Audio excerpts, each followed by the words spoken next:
இயேசுக்குள் வாழ அழைக்கப்பட்ட அனைத்து சகோதர சகோதரிகளுக்கும் தேவனால் கிருபையும் தேவ ஆவியின் ஞானமும் உண்டாவதாக. இன்னைக்கு நம்ம பார்க்க போற சத்திய வசனத்தின் சத்தியங்களை எந்த வசனத்தை பத்தி நம்ம பார்க்க போறோம் அப்படின்னா, மார்க் எழுதின சுவிசேஷத்துல 7ஆம் அதிகாரத்துல வசனங்கள் 32 வாசிக்க கேட்போம். அங்கே கொன்னை வாயையுடைய ஒரு செவிடனை அவரிடத்தில் கொண்டு வந்து அவர் தமது கையை அவன் மேல் வைக்கும்படி வேண்டிக் கொண்டார்கள். அப்பொழுது அவர் அவனை ஜனக்கூட்டத்தை விட்டு தனியே அழைத்து கொண்டு போய் தம்முடைய விரல்களை அவன் காதுகளில் வைத்து உமிழ்ந்து அவனுடைய நாவை தொட்டு வானத்தை அண்ணாந்து பார்த்து பெருமூச்சு விட்டு எப்பத்தா என்றார். அதற்கு திறக்கப்படுவாயாக என்று அர்த்தமாம். உடனே அவனுடைய செவிகள் திறக்கப்பட்டு அவனுடைய நாவின் கட்டும் அவிழ்ந்து அவன் செவ்வையாய் பேசினான். அதை ஒருவருக்கும் சொல்ல வேண்டாம் என்று அவர்களுக்கு கட்டளையிட்டார். ஆகிலும் எவ்வளவு அதிகமாய் அவர்களுக்கு கட்டளையிட்டாரோ அவ்வளவு அதிகமாய் அவர்கள் அதை பிரசித்தம் பண்ணி எல்லாவற்றையும் நன்றாய் செய்தார். செவிடர் கேட்கவும் ஊமையர் பேசவும் பண்ணுகிறார் என்று சொல்லி மேன்மேலும் ஆச்சரியப்பட்டார்கள். இந்த வசனங்களை பற்றி தான் இன்னைக்கு நம்ம பார்க்க போறோம். இந்த வசனங்கள்ல தேவனுடைய வெளிப்பாடு என்ன, அவர் நமக்கு கிறிஸ்துவின் மூலமாக கிறிஸ்துவை எப்படி வெளிப்படுத்துறார் அப்படிங்கிறத இன்னைக்கு இந்த அற்புதத்துல பார்க்க போறோம். எல்லா நேரங்கள்லையும் நம்ம அற்புதத்தை இயேசு கிறிஸ்துவால முடியும் அப்படின்ட்டு நம்ம என்ன பண்றோம், அப்படியே வாசித்துட்டு போறோம். கட்டாயம் கிறிஸ்துவால தான் முடியும். இன்றைக்கு அற்புதம் நடக்குதுனால அதுவும் கிறிஸ்துவின் மூலமாக தான் நடக்குது, கிறிஸ்துவின் வழியாக தான் நடக்குது. கிறிஸ்து தான் நமக்கு மத்தியஸ்தர், அவர் தான் நடத்துறாரு, எல்லாமே நமக்கு தெரியும். இன்னும் இதுல என்ன நமக்கு இன்னும் வெளிப்படுத்த வேண்டியது என்ன இருக்கு, நமக்கு மட்டும் இல்ல இன்னும் அநேக ஜனங்கள் புரியாம இருக்கிறாங்க இல்லையா. கிறிஸ்து தான் உண்மையிலேயே தேவனுடைய வெளிப்பாடு, அவர் தான் ஒளி, அவர் மூலமா தான் சகலம் உண்டாக்கப்பட்டிருக்கு அப்படிங்கிறதுக்கு இந்த அற்புதம் ஒரு பெரிய எடுத்துக்காட்டு. எப்படி அப்படின்னா, அவன் எப்படிப்பட்டவனா இருக்கிறான் அப்படின்னா கொன்னை வாயுடையவனா இருக்கிறான். அவன் பிறவியிலேயே அப்படி இருந்திருக்கலாம். அதுவும் எப்படின்னா பேசவும் முடியாது, காதும் கேட்காது, அப்படிப்பட்ட ஒரு ஊனமா அவனுடைய உடம்புல இருக்குது. அந்த ஊனத்தை இயேசு கிறிஸ்து எப்படி அதை சரி பண்றாருங்கிறத வச்சுதான் கிறிஸ்து தேவனுடைய வெளிப்பாடு அப்படிங்கிறது நமக்கு இங்கே தெரியப்படுத்த போகுது. ஏன் அப்படின்னா எல்லாரையும் அவரு ஒரே மாதிரி குணமாக்கல. சில பேரை இங்க இருந்துகிட்டே சொன்னோன்னே என்ன ஆகுறாங்க, குணமாகறாங்க. சில பேரை தொட்டாலே குணமாகறாங்க. சில பேர் அவருடைய ஆடையை தொட்டாலே குணமாகறாங்க. இன்னும் சில பேர் அவரு அந்த இறந்து போன வாலிபனை கூட தொடல, பாடையை தான் தொட்டாரு, எந்திரிச்சிட்டான். லாசருவே வெளியே வான்னு சொன்னாரு, உள்ள இருக்கிறவன் வெளியில வந்தான், கல்லறையில் இருக்கிறவன். இப்படிலாம் இருக்கும்போது இந்த மாதிரி சில பேருக்கு மட்டும் வித்தியாசமா அவர் குணப்படுத்துறார். அது எப்படி அப்படின்னு பார்த்தோம்னா, உமிழ்ந்து அதுக்கப்புறம் என்ன பண்ணாரு, அவனுடைய நாவை தொட்டு அப்புறம் வானத்தை அண்ணாந்து பார்த்து, இந்த மாதிரி சில இடங்கள்ல மட்டும் அவரு இது செஞ்சிருக்காரு. இதே மாதிரி வேற எங்க செஞ்சிருக்காரு அப்படின்னு பார்த்தோம்னா, யோவான் எழுதின சுவிசேஷத்துல 9ஆம் அதிகாரத்துல எடுத்துக்கிட்டோம் அப்படின்னா, யோவான் எழுதின சுவிசேஷம் 9ஆம் அதிகாரம் வசனங்கள் 6, 7. அங்கே ஒரு பிறவி குருடன் இருக்கான். அவனை எப்படி குணப்படுத்துறார் அப்படின்னா, இவைகளை சொல்லி அவர் தரையிலே துப்பி உமிழ் நீரினால் சேருண்டாக்கி அந்த சேற்றை குருடனுடைய கண்களின் மேல் பூசி, நீ போய் சிலோவாம் குளத்திலே கழுவு என்றார். இங்கேயும் அதே மாதிரிதான் என்ன நடந்திருக்கு, அவருடைய எச்சில் அதாவது உமிழ் நீரினால் குணப்படுத்தினார். இன்னும் வேற எங்கே இருக்குது அப்படிங்கிறதை நம்ம தேடி பார்க்கலாம். இப்போதைக்கு நம்ம இந்த 2 இடத்துல அவர் உமிழ்ந்து என்ன பண்ணியிருக்காரு, அவங்க 2 பேரையும் குணப்படுத்தியிருக்காரு. என்ன காரணமாக இருக்கலாம் அப்படின்னு நம்ம சிந்திச்சு பார்க்கும்போது, கிறிஸ்துவருடைய உமிழ் நீரினால தான் இந்த அற்புதம் நடக்கணும்னு இருக்குது. இன்னொன்று என்ன அப்படின்னு பார்த்தோம்னா, வானத்தை அண்ணாந்து பார்த்து அப்படிங்கிறதும் இந்த அற்புதத்தில் இருக்கு. இதே மாதிரி வேற எங்கே அப்படின்னு பார்த்தோம்னா, இயேசு கிறிஸ்துவானவர் 5000 பேருக்கு 5 அப்பத்தை பிரிக்கும் போதும் என்ன பண்றாரு? வானத்தை அண்ணாந்து பார்த்து ஸ்தோத்திரம் பண்ணி அவர்களுக்கு பிட்டு கொடுக்கிறார் அப்படின்னு இருக்கும். இது எல்லாம் எதை காமிக்குது? நமக்கு என்ன பரிசுத்த ஆவியானவர் வெளிப்படுத்துறாரு அப்படின்னு பார்த்தோம்னா, யோவான் எழுதின சுவிசேஷத்துல 1ஆம் அதிகாரத்துல சொல்லப்பட்டபடி, சகலமும் அவர் மூலமாய் உண்டாக்கப்பட்டது, உண்டானதொன்றும் அவராலே அல்லாமல் உண்டாகவில்லை அப்படிங்கிற வசனத்துக்கு இது எடுத்துக்காட்டா இருக்குது. ஏன் அப்படின்னா, ஒவ்வொரு கருவும் ஒவ்வொரு மனிதனும் அவன் ஆத்மாவாக எப்ப ஆதாமே ஊதி கொடுக்கும்போது ஜீவ ஆத்மாவானான் இருக்கு. அங்கேயே கிறிஸ்துவின் செயல்பாடு தான் நடந்திருக்குது. உலகம் உண்டானதும் கிறிஸ்துவின் மூலமாக தான் உண்டாக்கப்பட்டிருக்கு. அப்ப ஒவ்வொரு ஜீவனும் இந்த உலகத்துல, அதாவது உண்டாக்கப்பட்டது எல்லாமே, அதுலயும் ரொம்ப விசேஷமாக மனிதனானவன் ஒவ்வொருத்தவனும் கருவிலேயே கிறிஸ்துவின் மூலமாக தான் உண்டாக்கப்பட்டு வந்துட்டு இருக்கான். இங்க நமக்கு கண்ணுக்கு தெரியுது என்னன்னா, ஒரு ஆணும் பெண்ணும் இணைந்தால் ஒரு பிள்ளை உண்டாகுது அப்படின்னு நம்ம நினைக்கலாம். ஆனா உண்மையிலேயே அந்த உண்டாக்கப்படுறது எல்லாமே கிறிஸ்துவின் மூலமாக நடக்குது. கிறிஸ்துவின் மூலமாகங்கிறது கிறிஸ்துவினால் நடக்குது.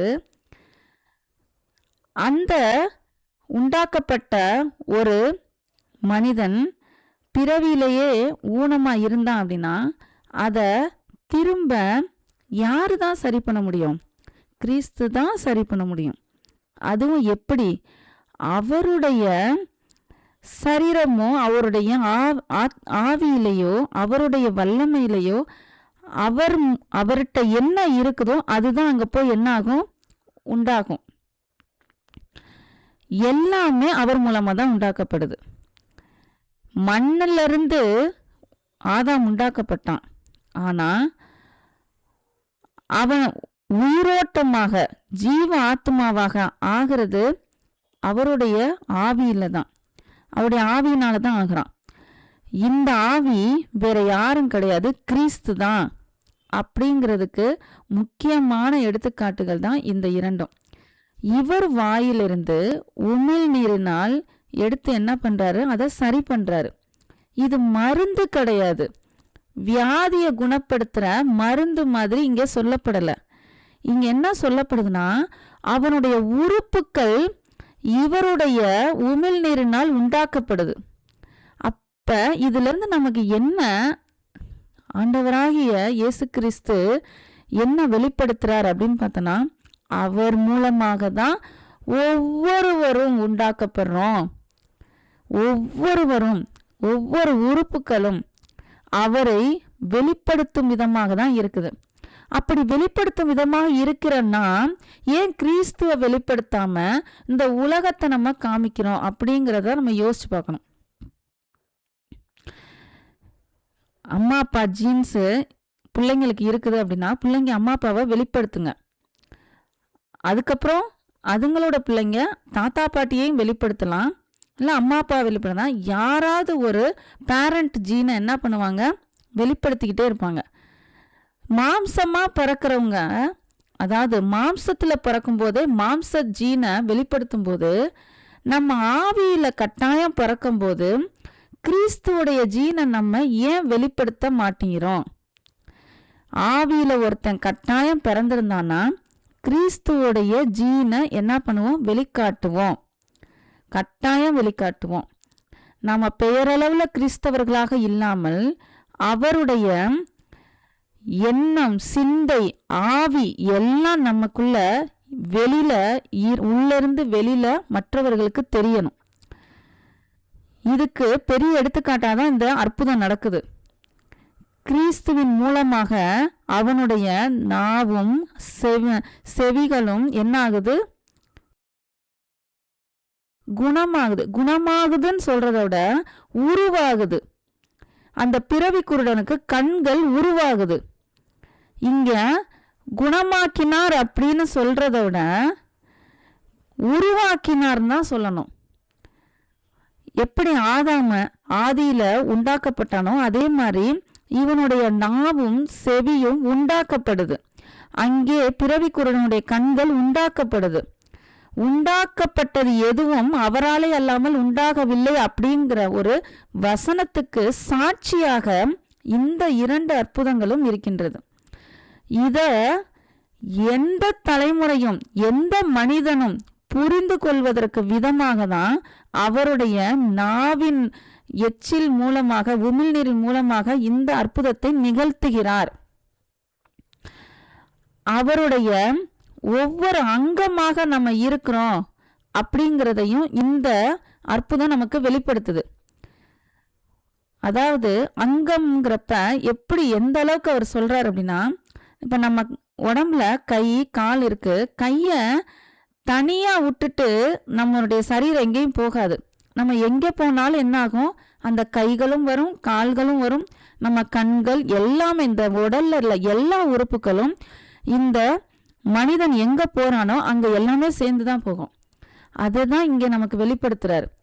கிறிஸ்து இயேசுவானவருடைய அங்கமாக நம்ம இருக்கிறோம். அப்ப அவருடைய அங்கத்தை அவர் சரி பண்றதுக்கு அவர் மூலமாகவே அவருடைய உமிழ்நீரினால் உண்டாக்கப்பட்டு ஒவ்வொரு உறுப்புகளும் உண்டாக்கப்பட்டு ஒவ்வொரு மனிதனையும் அவர் உருவாக்கி என்ன பண்றாரு, அவர் போகும்போது அதெல்லாம் போகணும். இதுதான் உண்மையிலேயே மறுபடியும் பிறத்தல். ஆவியில் பிறந்தவன் இப்படிதான் அவர் கூடவே இருக்கணும். ஆனா நம்ம என்ன பண்றோம்னா, மாம்சத்திலே இருந்து உலக வாழ்க்கையை வாழ்ந்துகிட்டு அவருடைய அங்கத்திலிருந்து நாம் வெட்டி தரித்து வெளியில போடப்படுறோம். நம்மளே போடப்படுறோம்ல, போட்டுக்கிட்டு இருக்கிறோம். அதனாலதான் பவுல் என்ன சொல்றாரு, ஒருத்தன் வெட்டுப்பட்டு போயிட்டானா அந்த இடத்துல ஒட்டு போடுறதுக்கு வேற யாரையாவது என்ன பண்ணுவாரு, உள்ள சேர்ப்பாரு. அப்ப தேவன் நமக்கு இந்த வசனங்கள்ல இருந்து நமக்கு வெளிப்படுத்தும் விசேஷம் என்ன அப்படின்னா, உண்டானது எல்லாம், உண்டாக்கப்பட்டது எல்லாம் கிறிஸ்துவின் மூலமாக உண்டாக்கப்பட்டு வருகின்றது. அது மட்டுமல்ல, உருவாக்கி இருக்கார். இந்த இடத்துல குணப்படுத்துதல்ங்கிறத விட உருவாக்கி இருக்கார் அந்த உறுப்புக்களை, அதுவும் அவர் மூலமாக. இதுல இன்னொன்னு என்ன பார்த்தோம் அப்படின்னா, வானத்தை அண்ணாந்து பார்த்து எப்பத்தா அப்படின்னு சொல்றாரு. அது எதை குறிக்குது அப்படின்னா, இயற்கையா அவன் பிறக்கும்போது இப்படி பிறந்திருக்கான். இத உருவாக்குறது கிறிஸ்துவின் மூலமாக தேவ சித்தப்படி நடக்கணும்னு ஒரே காரணத்துக்காக அவர் என்ன பண்றாரு, தேவனிடம் பிதாவிடம் அண்ணாந்து பார்த்து அவரிடம் பெற்றுக்கொண்டு என்ன பண்றாரு, இத நிகழ்த்துகிறார். அதாவது பிதா வேற குமாரன் வேற அப்படின்னு நமக்கு சில நேரங்கள்ல தெரிந்தாலும் வேற வேற இல்லை, ஒன்றா இருக்கிறார்கள். ஒரே சிந்தை தான், ஒரே தேவன் தான், ஒரே மத்தியஸ்தர் தான். அவரிடம் என்ன பண்றாரு, அவருடைய வல்லமை தான் இங்க கிறிஸ்துவோடைய வெளிப்பாடு. அந்த ஜீவன் வெளிப்பட்டது, தேவன் கிறிஸ்துவின் மூலமாக வெளிப்பட்டார். யாருமே ஒருவருமே பார்க்க முடியாது தேவனை. பிதாவானவருடைய மடியில் இருக்கிற ஒரே பேரான குமாரனே அவரை வெளிப்படுத்தினார்.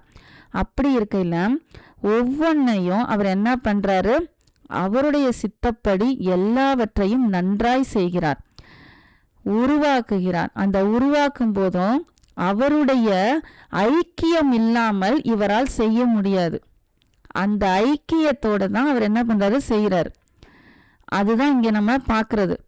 அதே மாதிரி தான் 5000 பேருக்கு அவர் உணவளிக்கும் பொழுதும் அது வெறும் அப்பத்தை மட்டும் அவர் அங்க கொடுக்கறதுக்காக வானத்தை அண்ணாந்து பார்த்து பிட்டு கொடுக்கல. தான் என்ன பண்றாரு, ஜீவ அப்பம் அப்படிங்கிறத பிட்டு ஓமையாக அந்த இடத்துல அவரு எல்லாருக்கும் வெளிப்படுத்துறார். அப்ப இன்னைக்கு நம்ம பார்த்த இந்த வசனங்கள்ல முக்கியமானது என்ன அப்படின்னா, கிறிஸ்துவின் மூலமாக எல்லாம் உண்டாக்கப்படுகிறது, அவரால் இல்லாமல் எதுவும் உண்டாக்கப்படவில்லை என்பதை நமக்கு குறிப்பதற்காக இந்த 2 அற்புதங்களும் இருக்கிறது. இதுல இன்னொன்னு பாத்தீங்கன்னா வித்தியாசமா இருக்கும். யாரையாவது குணப்படுத்தினா சுத்தமா போய் தான் குணப்படுத்தணும் அப்படின்னு நம்ம என்ன பண்ணுவாங்க, இன்னைக்கு மருத்துவர்களும் அப்படிதான் இருக்கிறாங்க. ஆனா இதுல ஆவிக்குரிய ரீதியில பாருங்க, அவருடைய எச்சில் எடுத்து அவர் என்ன பண்றாரு, குணப்படுத்துறார். இதுதான் உலகத்துக்கும் ஆவிக்குரிய வாழ்க்கைக்கும் உள்ள வித்தியாசம். நம்ம என்ன நினைப்போம்னா, ரொம்ப சுத்தமா பார்ப்போம், ரொம்ப எல்லாம் பார்ப்போம். ஆனா ஆவிக்குரியவனுக்கு இது அந்த அளவுக்கு தேவையில்லை அப்படிங்கிறத நம்ம புரிந்து கொள்ள மாட்டோம். நமக்கு கிளீன்லினஸ், சுத்தம் எல்லாம் தேவைதான், வெளிப்படையான சுத்தம் தேவைதான், இல்லைன்னு கிடையாது. ஆனா அந்த சுத்தம் பார்க்குதலே நமக்கு விக்கிரகமா மாறிடக்கூடாது. இந்த இடத்துல கிறிஸ்து இவருடைய உமிழ்நீரில் இருக்கிற பரிசுத்தத்தை விட வேற எதுவும் சுத்தம் கிடையாது. சில பேர் பார்த்துட்டு அருவருப்பு கூட பண்ணியிருக்கலாம். அது யாரா இருக்கலாம்? சப்போஸ் அந்த இடத்துல பரிசேயரோ இல்லை ஆசாரிகளோ இருந்திருந்தாங்கன்னா அருவருப்பு பட்டிருப்பாங்க. இன்னும் சில பேர் பட்டிருந்திருக்கலாம். ஆனால் அங்கே நமக்கு அது முக்கியம் கிடையாது. அங்கே அவர் என்ன வெளிப்படுத்துகிறார், சத்தியம் என்ன, அதுதான் நமக்கு முக்கியம். கிறிஸ்துவே சீஷர்களோட கால்களை கழுவினார்.